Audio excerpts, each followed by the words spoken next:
One of the most important things, particularly in the early stages, is for you to accept that the relationship is over.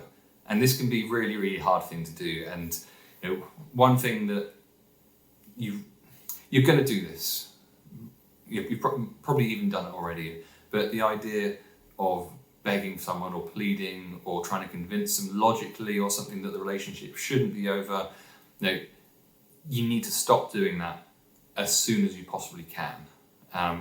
Because for many reasons. First of all, because if the person you've broken up with probably hasn't come to this decision lightly. It's probably been a very difficult decision for them as well. So, but if they come to that decision, it doesn't feel as if, all of a sudden going, well, actually, have you considered this point? And all of a sudden they change their mind and everything's kind of rosy. And if you did beg them to be with you, if you did plead for them to, things to be back to, let's make things work.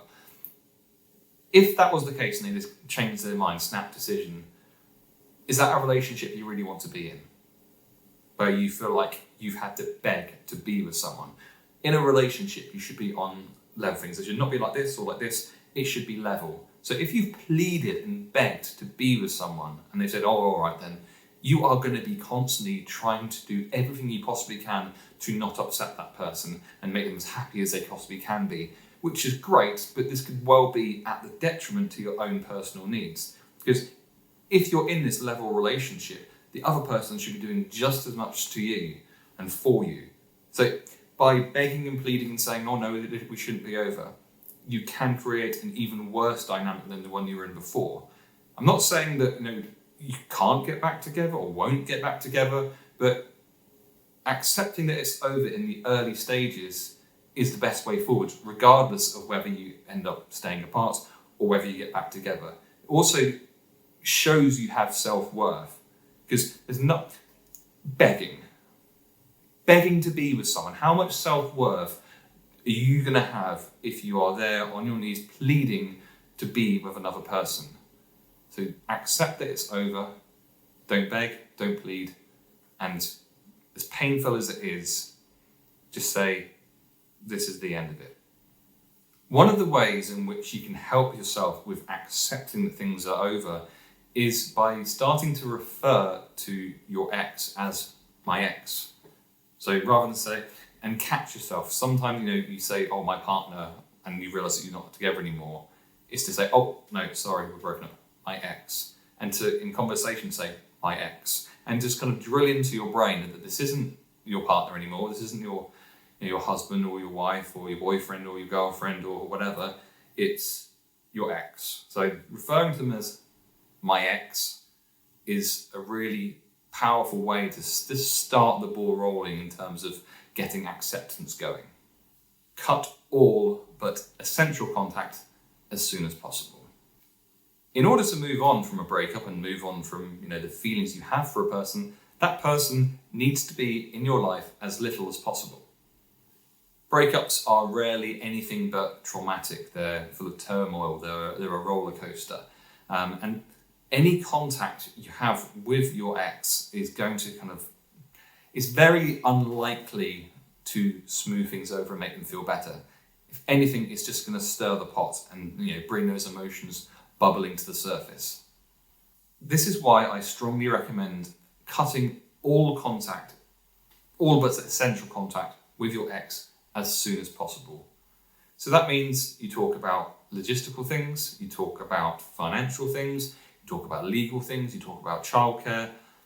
Other than that, you haven't got anything to say to each other.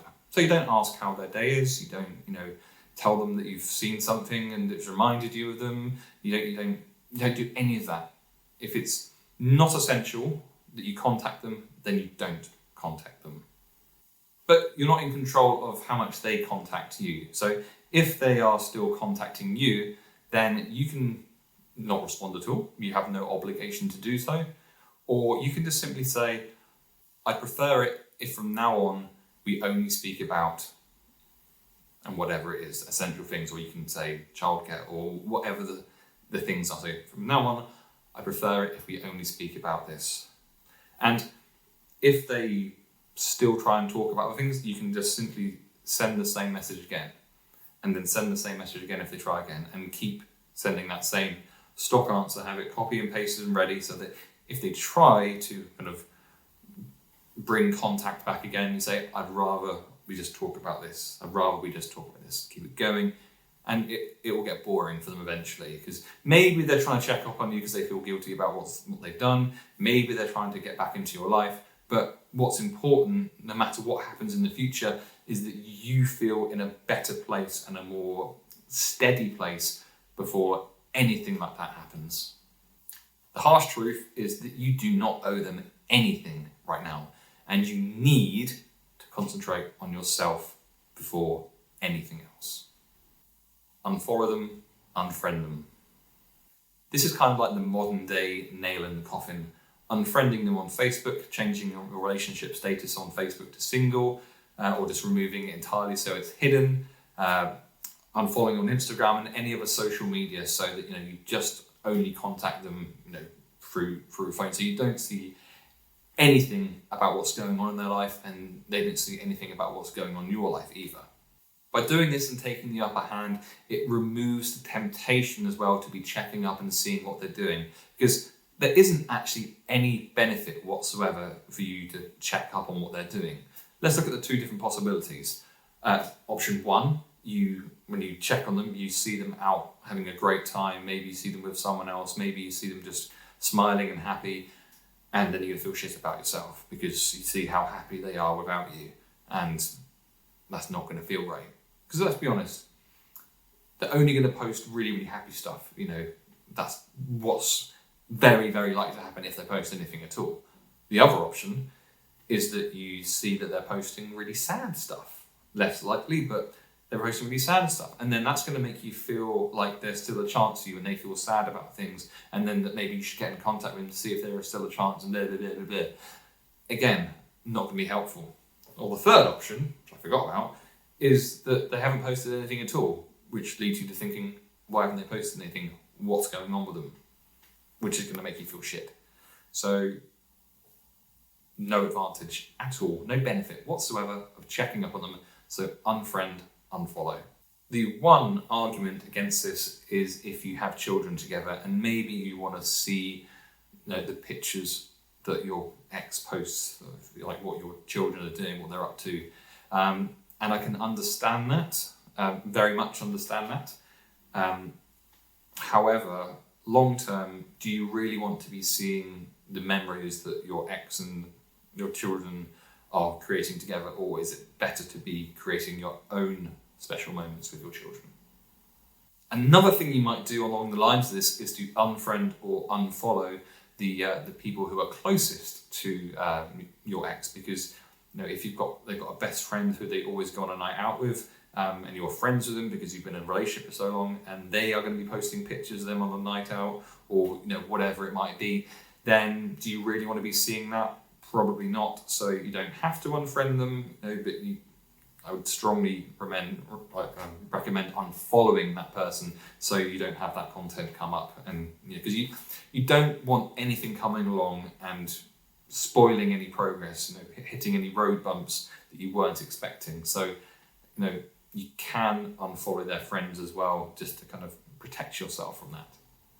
Don't judge yourself based on how they are doing. Through the grapevine, or maybe you have a slip up and you check up on their social media or whatever, you might see something that's going on with your ex. Maybe you're seeing that they're seeing someone, maybe you hear that they're sleeping around, maybe they're out having fun, maybe they're feeling really sad, maybe they're playing songs on Spotify that you used to listen together.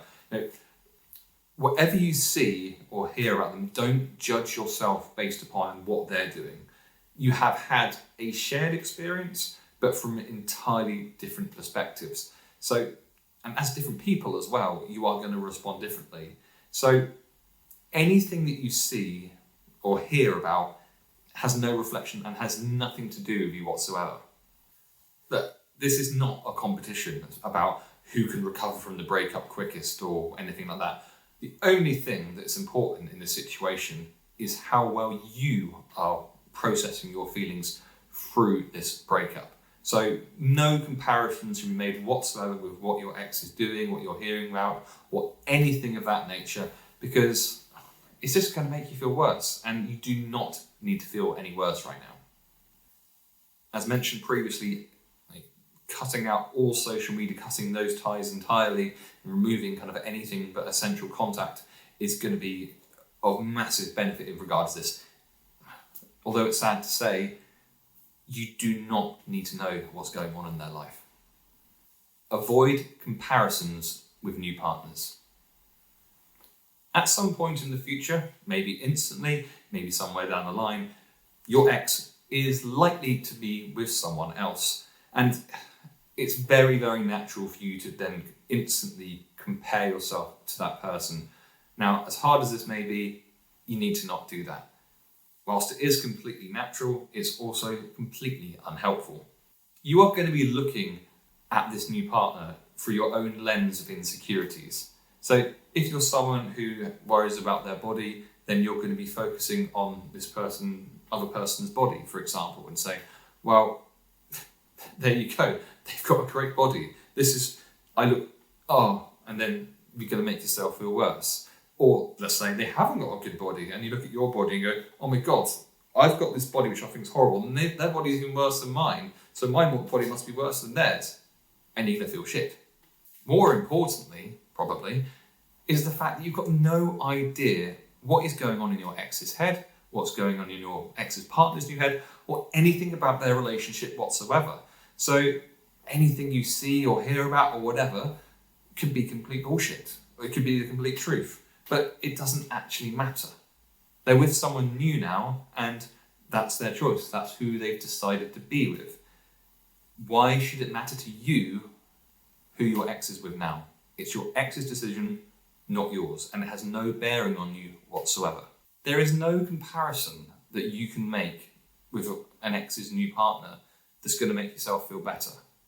This is especially the case if you still want to be with your ex, because no matter what comparison you make, you end up being on the losing side where you're no longer with your ex. So what was the point of the comparison in the first place?